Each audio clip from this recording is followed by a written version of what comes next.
Ги гледате вестите на Сител. Во студиото со вас, Славица Арсова. Добар ден и добре дојдовте. На почеток на станите на денот. Утре средба мицкоски таравари. Премиерот ќе го праша дали договорил тивка соработка со ДУИ за најмалку 5 општини. И Мицкоски и Филипче против заканите од Ахмети со блокади. Завршени се обидите за инженеринг на историјата. Државниот врв со порака од одбележувањето 122 години од смртта на Гоце Делчев. Жената убиена вчера во Скопје повеќе пати барала помош од полицијата, тврди нејзиниот адвокат. Сопругот уапсен во обид да избега од државата. Во петок почнува судењето за Васил Јованов. На неговиот татко ќе му се суди во одделна постапка. Во овие вести во живо за најавената средба меѓу премиерот и министерот за здравство Таравари, која ќе се случи утре, известуваме и за случајот со убиство на жена која се случи вчера во Скопје и апсењето на нејзиниот сопруг кој повеќе пати го пријавувала во полиција. Останете со нас, почнуваме.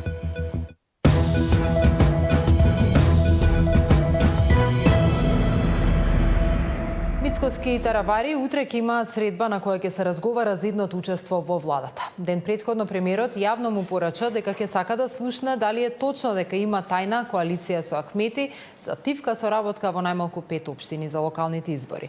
Катерина Нешкова има детали. Катерина, знаеме ли точно кога и каде ќе се случи оваа средба? Да, средбата ќе се случи утре во 17 часот овдека во владата, каде што всушност е и седиштето и на кабинетите и на Мицкоски и на Таравари, имајќи предвид дека се членови на владата и на владиниот кабинет. Домаќин ќе биде секако Мицкоски и по оваа средба веќе ќе стане јасно дали Таравари ќе ги задржи своите позиции во владата или пак дефинитивно ќе треба да замине во опозиција, имајќи предвид дека најави самостоен настап на изборите, имајќи предвид дека и Ахмети потврди дека имал средби со него на оваа тема, но имајќи предвид и дека неговите доскорешни партнери од Вреди формира своја партија без него. Мицкоски отворено денеска го праша дали има тајна соработка со ДУИ во 5-6 општини и тоа ќе биде отчетот што ќе треба да го даде Таравари на овој состанок, иако тој вели дека засега договор со Ахмети нема. Своји ставови околу стабилноста за владината коалиција и позиционирањата околу изборите кои што предстојат, тоа се локалните избори, бидејќи тука настанаа сите превирања, ги гледаме во прилогот. Неприфатливо е Таравари да има соработка со Ахмети за локалните избори. Премиерот Мицкоски го предупреди лидерот на Алијанса на албанците пред утрешната средба. На состанокот ќе треба да се пресече дали Таравари останува во владата или ќе замине во опозиција, откако најави самостоен настап на локалните избори, но и неговите доскорешни партнери Меджитика Сами Ибрахими ја формираа партијата Вреди без него. И на таа средба јасно сакам да слушнам став кој што и медиумите ќе да слушнат ставот, дали е точно дека има договор помеѓу партијата на господинот Арбен Таравари и Демократската унија за интеграција, дека во најмалку 5 или 6 општини, да не ги шпекулирам имињата, каде што тој ќе извади кандидати, Демократската унија за интеграција нема да извади своји кандидати за градоначалници, што прво значи себе понижување како политичка партија, а второ дека тивко ќе го поддржува. Тоа е за мене неприфатливо како претседател на влада. Таравари за Сител негира некаков договор со Ахмети за меѓусебна, макар и тивка поддршка во одредени општини за локалните избори. Немаме никаков договор, кога ќе имаме јавно ќе кажеме, ни пиша лидерот на Алијанса. И Ахмети предвадена рече дека се уште нема договор за некаква распределба на општини со Таравари, иако имал средби со него, но не исклучи дека тој нема да се случи. Напротив, Ахмети не криеше дека е задоволен од тоа што Алијанса повеќе не е дел од Вреди. Состојбата во владината коалиција ја следи и опозицијската СДСМ. Не сум имал средба со Таравари. Кога еден дел од владината коалиција практично се отцепува, тоа е знак дека владината коалиција е нестабилна. Но еве да почекаме да видиме како ќе се одвива тој процес. Има различни најави, има различни информации, следи очигледно е многу динамичен. Досега албанската владина коалиција Вреди броеше 14 пратеника. Од нив Таравари располага со 5 мина. По формирањето на партијата Вреди, Касами веќе најави дека останатите 9 пратеници ќе формираат нова група со нов координатор во парламентот. И од ВМРО ДПМН и од Вреди велат мнозинството е стабилно и без алијанса, па предвремени избори ќе нема, вели премиерот. Иако изборите се во октомври, кандидатите и на власта и на опозицијата ќе бидат познати за неколку недели од сега. Во вторник имаме извршен комитет на партијата, почнуваме да ја формираме структурата на Републичкиот изборен штаб. Јас неформално во пред кампања сум од почетокот на февруари месец со структурата на партијата во рамките на општинските комитети, повеќе од 30 на посети. Планирам до крајот на јуни сите да ги посетам. Очекувам веќе втора половина на мај месец 85 до 90% лимињата да бидат познати. На Централниот одбор се донесе одлука и официјално да започнат постапките за кандидирање. Меѓутоа еден дел од кандидатите веќе се знаат, тоа се еден дел од сега актуелните градоначалници и тие имиња ќе ги соопштиме во текот на следната недела. А за другите допор? Па еве мислам дека до крајот на јуни веќе ќе биде тој процес завршен. Листа на кандидати се крои и во Вреди. Веќе излегоа неофицијални информации дека министерот Лимани е можен кандидат за Кичево, а за нов мандат остануваат како фаворити и Висар Ганиу во Чаир и Касами во Тетово. Катерина Нешкова, Сител телевизија. Премиерот го советува лидерот на ДУИ Али Ахмети да не живее во минатото, туку да гледа во иднината. Ако е мудар Ахмети, вели, ќе свати зошто е во опозиција. Оваа порака доаѓа по заканите од Ахмети дека ќе излезат на улица и нема да се вратат ако Бектеши биде обвинет за кочани или ако се допре законот за езиците. И лидерот на опозицијата вели, правото на протест е загарантирано, но не треба да се злоупотребува за политика. Наместо да се заканува Ахмети да се врати во сегашноста и да почне да се ја реформира партијата, премиерот не е загрижен од заканите на ДУИ за дестабилизација и политичка криза во пресрет на локалните избори. Гледаме во иднината, а не во минатото. За жал, господинот Ахмети изгледа се уште живее во минатото.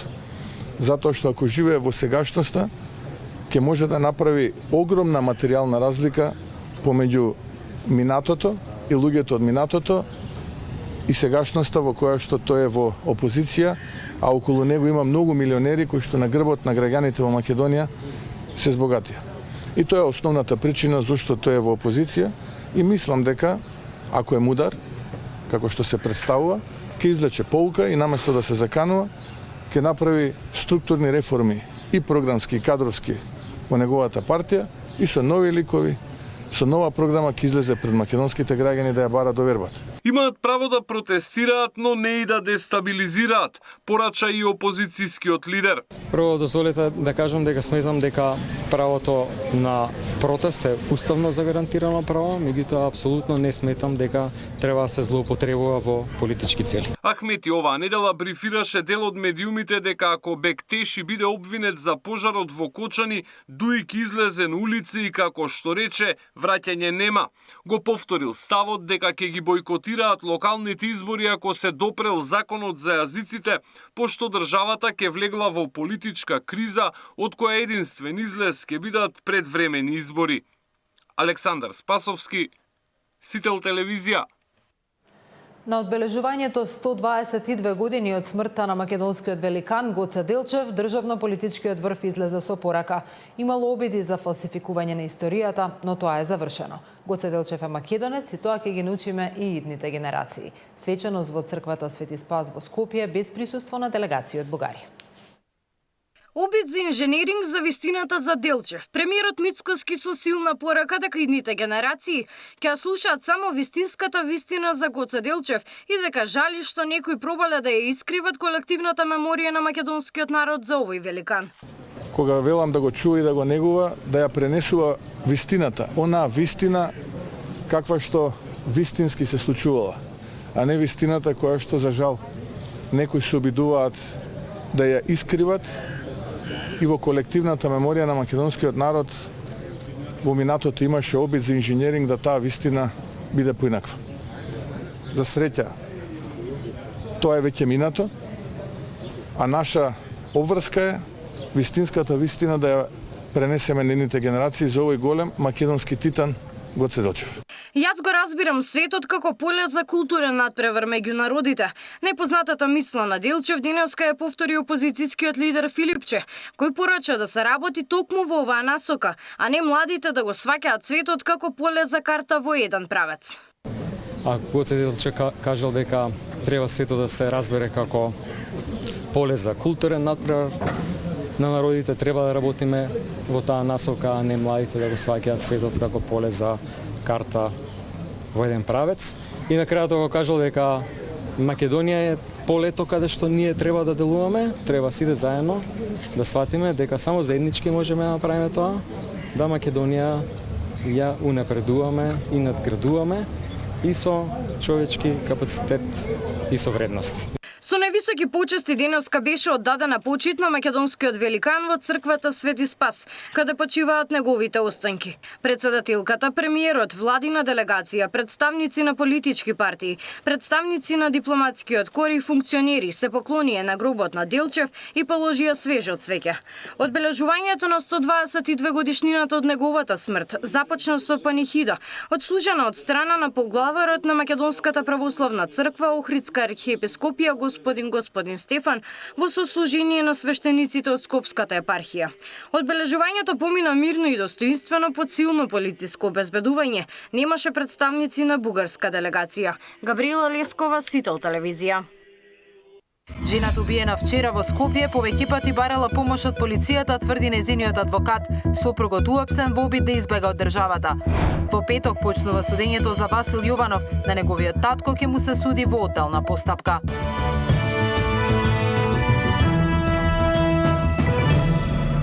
Скопјанката која беше убиена вчера повеќе пати барала помош од полицијата и го пријавувала сопругот насилник, тврдат нејзините блиски и нејзиниот адвокат. Но се до вчера, кога тој го одзеда животот, па се обиде да побегне преку преминот Табановца, тој не се нашол за решетки. Детали за случајот има Тамара Дичовска. Тамара, што знаеме за убиството?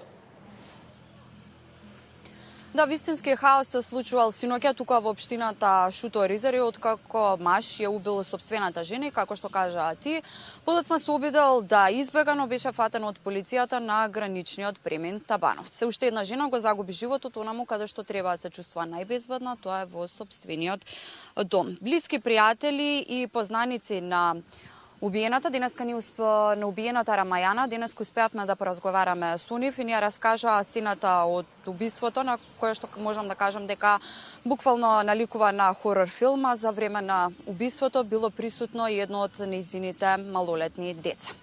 Тие тврдат дека убиената во неколку наврати повеќе пати го пријавувала нејзиниот сопруг, односно убиецот, во полиција, но секогаш од таму била враќана со коментари од страна полициските службеници, пак ли вие, ајде ќе се смирите, дури не бил правен ниту записник во полициската станица и била враќана да направи прво лекарско дека врз неа е вршено семејно насилство.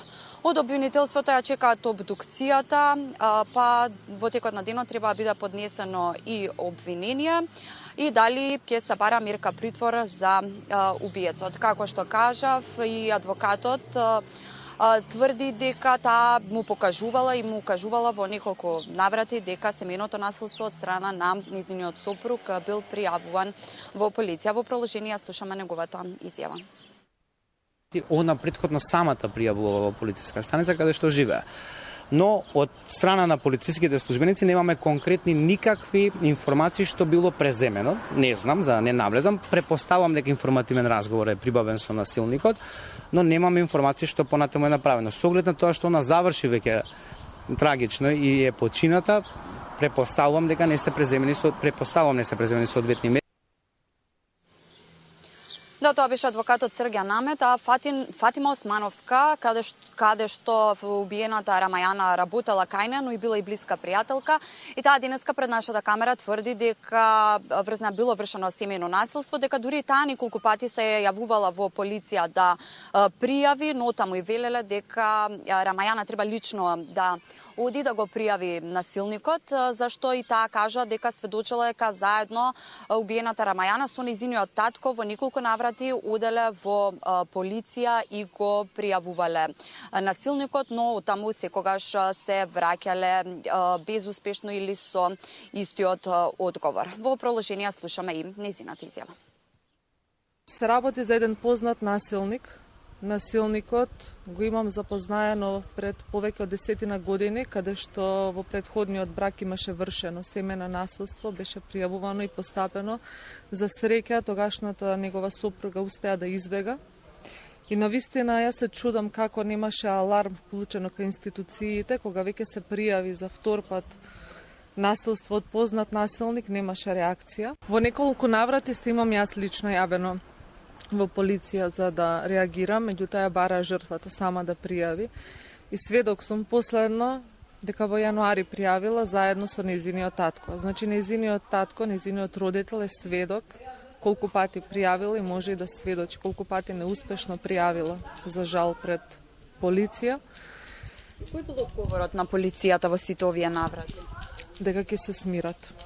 Секогаш одговорот на полицијата бил повторно или вие ќе се смирите. Тој одговор е неприфатлив. Тамара, што велат од полицијата и од јавното обвинителство, дали се евидентирани пријавите и дали некогаш се преземени мерки? Од МВР ни одговорија дека од починатата жена нема пријава за семено насилство. Денеска тука во Шуто Ризари се одржа и погребот на убиената Рамајана. Тамара, дали имаме информација, дали е одредена мерка притвор за лицето, за нејзиниот сопруг кој вчера беше уапсен при обид да ја напушти државата откако го сторил убиството? Ние, како што кажав, последните информации од обвинителството ни се дека во текот на денот ќе биде поднесено обвинение, се уште се чека и обдукцијата, се прибираат и други докази, така што во текот на денот би требало, како што ни најавија од обвинителството, да знаеме дали ќе се бара притвор и во колкаво време траење ќе биде. Од МВР не известија дека ќе биде поднесена кривична пријава за сторено дело убиство. Тамара Дичовска од Шуто Ризари за убиството кое што се случи вчера. Благодарам, Тамара. Во петок е почна судењето за Васил Јованов, кој смртно ја прегази 22-годишната Фросина на пешачки премин во Скопје. Ќе одговара за тешки дела против безбедноста на луѓето. Во посебна постапка ќе му се суди и на неговиот татко, но за полесно кривично дело. Возачот кој на пешачки ја усмрти 22-годишната Фросина Кулакова седнува на обвинителна клупа. Во петок на 9 мај Васил Јованов влегува во судница. Според календарот на судење на основниот кривичен суд закажани се 2 рочишта, а случајот ќе го води судијката Снежана Марковска. 20-годишниот Јованов ќе одговара за тешки дела против безбедноста на луѓето и имотот во сообраќајот, за кој е запретена максимална затворска казна до 20 години. На крајот од јануари се случи кобната сообраќајка, додека 22-годишната неготинчанка нешто пред полноќ минувала на пешачки премини вклучено зелено светло на семафорот на булеварот Партизански одреди. Во неа со автомобил Пежо удрил Јованов. Задуправувачот седел пијан со 0,80 промили алкохол во крвта. Без положен возачки испит не застанал на црвено и се движел со брзина од 91 км на час. Со предниот лев дел од возилото кое го управувал удрил во телото на пешакот Фросина Кулакова, која поминувала на обележан пешачки премин и зелено светло за пешаци.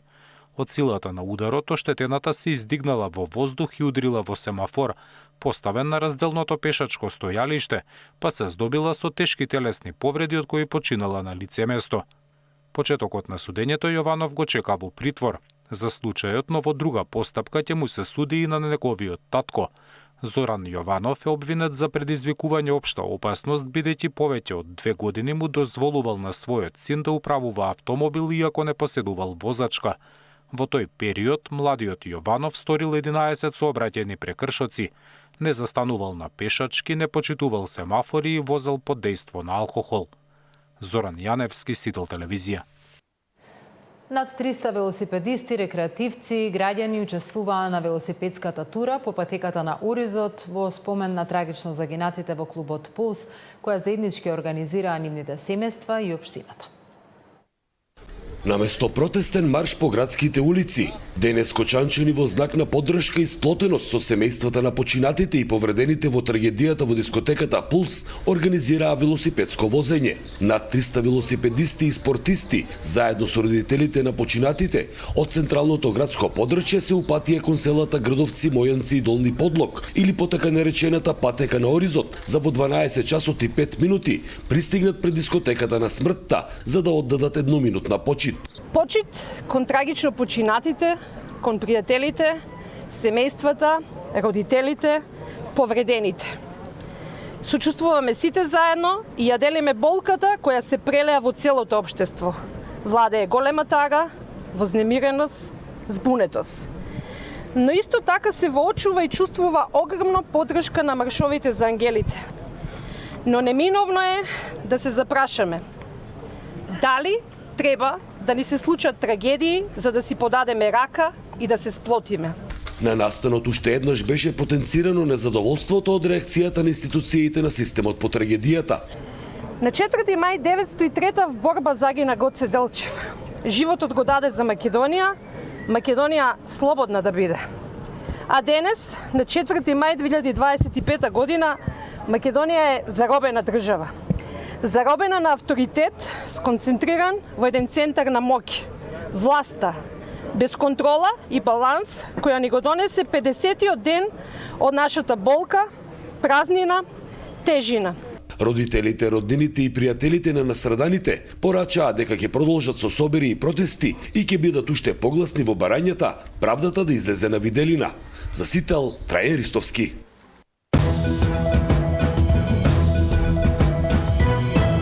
Имаат ли институциите доволен капацитет да расчистат сложени корупцијски случаи? Како да се врати довербата во институциите како судство, јавно обвинителство па и антикорупцијска комисија? Во тема на денот со Благоје Пандовски, председател на Transparency International Македонија.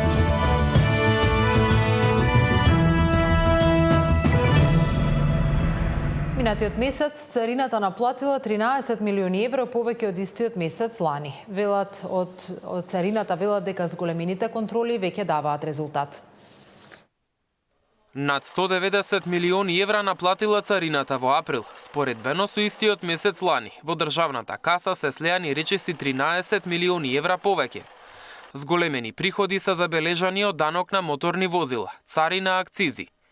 Вкупно од почетокот на годинава, за 4 месеци се наплатени 670 милиони евра, што е за 26 милиони повеќе од лани истиот период. Овие средства значат повеќе инвестиции за капитални проекти, за училишта, градинки, болници, патишта, повисоки плати и пензии, за поконкурентна економија, вели првиот човек на Царинската управа Бобан Николовски. Премиерот Мицкоски очекува наплатата да биде уште поголема. Во услови на пониски цени на нафтата и нафтените деривати, сепак зголемена е наплатата. Очекувам во периодот уште повеќе да се зголемува, што ќе каже дека во минатото голем дел од тие средства завршувале во приватни џебови, а денеска завршуваат во буџетот и преку проекти од буџетот се враќаат назад кај граѓаните. Мицкоски најави нова инвестиција со над 200 вработени. Почетокот, како што рече, се очекува за 1 до 2 недели. Минатата година ја завршивме со историски рекорд, кога станува збор за странските инвестиции, 1.255 милиони евра. Само во последниот квартал е повеќе од 400 милиони евра. Како ќе биде оваа година, ги чекаме податоците од првиот квартал. Се надевам дека таа ќе биде исто така подеднакво успешна. Можам да најавам дека за недела 2 од денеска почнуваме со нова инвестиција од неколку десетици милиони евра со повеќе од 200 вработени, кои што ќе учествува значително во бруто домашниот производ на Македонија како држава. Во меѓувреме јавниот долг се спушти на најниско ниво во последните 5 години. Во првиот квартал од годинава долгот се намалил за 4,7 поени на 57,7% од БДП. Мартин Арсов, Сител телевизија. Контролите на Агенцијата за храна и ветеринарство спречиле 300 килограми небезбедно месо да се најде на скарите за 1 мај. Контролите биле направени на 30 април, а казнати биле 14 месарници. Недоволна хигиена, продавање на небезбедно месо, вработени без задолжителни санитарни прегледи. Ваква состојба затекнале инспектори од Агенцијата за храна и ветеринарство при контроли на месарници. Од 73 вонредни надзори низ државата ден пред да почне продолжениот празничен викенд. Дури кај 14 од нив биле констатирани пропусти. 3 од месарниците продавале небезбедна храна, а 7 не одржувале доволна хигиена. Неправилности во поглед на означувањето на производите утврдени се кај 3 месарници, а исто толку врв утврдено е дека не биле регистрирани како оператори со храна во Агенцијата за храна и ветеринарство. За утврдените недоследности, нехигиена, наталожени масноти во месарниците, неводење на записи, несоодветно одржување на опремата, оштетени зидни и подни површини, немање собствен план за анализа на храна, незавршен курс по хигиена за храна од страна на вработените лица во месарниците, односно непоседување на сертификати за оваа законска обврска, издадени се 23 решенија за отстранување на утврдени недоследности. Освен решенија, 14 месарници добиле и казни во вкупна вредност од 8.350 евра. А за гарантирање на безбедноста на храната што ја консумираат граѓаните. Од АХВ вела дека вакви контроли ќе има и во следниот период. Како Агенција за храна и ветеринарство водиме сметка да го држиме темпото кое што го навметнавме до сега, а тоа се однесува на спроведување на вонредни засилени контроли покрај редовните и тоа кај сите оператори со храна без исклучок. Во вонредната акција низ месарниците биле уништени 323 килограми небезбедна храна. Сања Димитровска, Сител телевизија. Во Прилеп ќе се мапираат диви депонии со помош на вештачка интелигенција.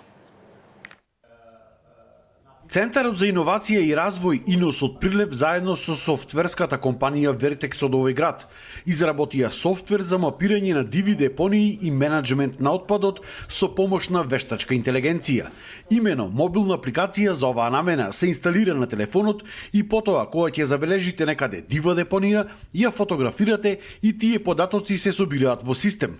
Апликацијата први како пробно ја добија група на екоактивисти, љубители на природата, планинари и велосипедисти. Да ги фотографираат дивите депонии или сите оние места каде што непрописно е одложуван цврстиот отпад во околината на градот и на тој начин би можеле да добиеме првични податоци во една база која што понатака би била предмет на понатамошни анализи и обработки со цел да дојдеме до еден модел како еден првичен модел на употреба на вештачка интелигенција за справување со дивите депонии. По аплаудирањето, вештачката интелигенција може да утврди дали станува збор за отпад од хартија, пластика, органски или друг вид на отпад и како треба со истиот да се постапи. Сакаме да дефинираме некој процес како било во иднина, значи кои се тие што ќе го лоцираат отпадот, кои се тие што ќе преземаат активности, кои ќе бидат резултатите од сето тоа.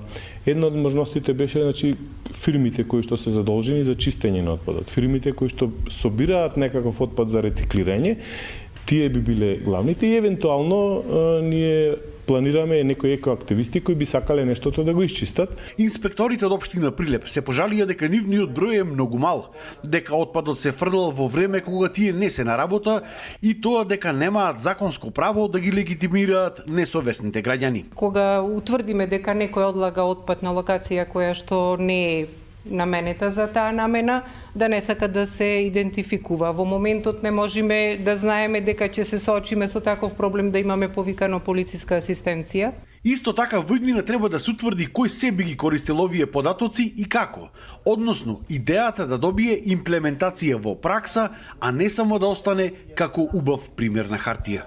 За Сител, Дарко Штарговски.